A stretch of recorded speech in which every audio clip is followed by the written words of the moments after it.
തിരുവനന്തപുരത്ത് ആനയുടെ ആക്രമണത്തിൽ പാപ്പാന് ഗുരുതര പരിക്ക്. നരുവാമൂട് മുക്കം പാലത്ത് തടിമില്ലിൽ ജോലിക്കായി കൊണ്ടുവന്ന ആനയാണ് രണ്ടാം പാപ്പാൻ മൊയ്തീനെ കുത്തിയത്. ആനയ്ക്ക് തീറ്റ നൽകാൻ എത്തിയപ്പോഴായിരുന്നു ആക്രമണം. അരുൺ സോളമൻ നൽകും വിശദാംശങ്ങൾ. അരുൺ, മതപ്പാടുള്ള ആനയാണോ? എന്താണ് ആനയെ പ്രകോപിപ്പിച്ചത്? പാപ്പാന്റെ ആരോഗ്യനില എങ്ങനെയുണ്ട്?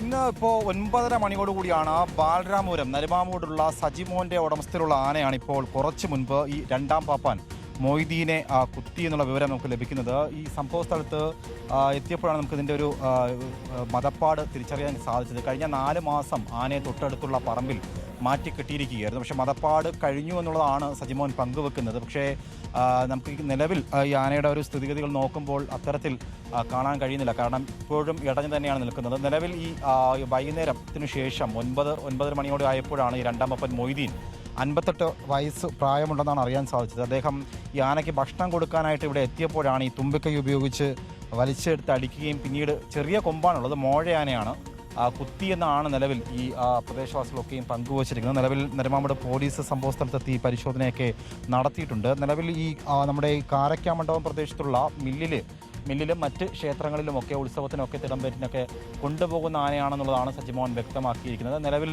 മറ്റ് പ്രശ്നങ്ങളൊന്നുമില്ല. പക്ഷേ ഈ പരിക്കേറ്റ മൊയ്തീനെ ഇപ്പോൾ തിരുവനന്തപുരം മെഡിക്കൽ കോളേജിലേക്ക് എത്തിച്ചിരിക്കുകയാണ്. വളരെ വേഗം തന്നെ ആംബുലൻസ് എത്തുന്നതിന് മുമ്പ് മറ്റൊരു സ്വകാര്യ വാഹനത്തിലാണ് മൊയ്തീനെ ഇവിടെ നിന്നും മറ്റ് സഹപാപ്പാമാർ ആശുപത്രിയിലേക്ക് മാറ്റിയത്. ഇങ്ങനെ ഒരു പ്രശ്നം കഴിഞ്ഞ ദിവസങ്ങളിലൊന്നും തന്നെ ഉണ്ടായിരുന്നില്ല. നിലവിൽ ഈ മതപ്പാട് കഴിഞ്ഞതിന് ശേഷം വളരെ ശാന്തനായിരുന്നു എന്നുള്ളതാണ് സജിമോൻ പങ്കുവെക്കുന്നത്. പക്ഷേ ഇപ്പോൾ ഇത്തരത്തിൽ എന്താണ് ഇപ്പോൾ നിലവിലുണ്ടായിട്ടുള്ള പ്രശ്നമാണ്, എന്ത് പ്രശ്നമാണെന്നുള്ളത് ഈ സജിമോന് പോലും അറിയില്ല എന്നുള്ളതാണ് നിലവിൽ അറിയാൻ സാധിച്ചത്. എന്തായാലും പോലീസ് സംഭവ സ്ഥലത്ത് എത്തിയിട്ടുണ്ട്. മറ്റ് പരിശോധനകൾ അടക്കമുള്ളവ പൂർത്തിയാക്കിയിട്ടുണ്ടോ? കാരണം ഈ മതപ്പാട് വരുമ്പോൾ സ്വീകരിക്കേണ്ടുന്ന ചില നടപടിക്രമങ്ങളുണ്ട്.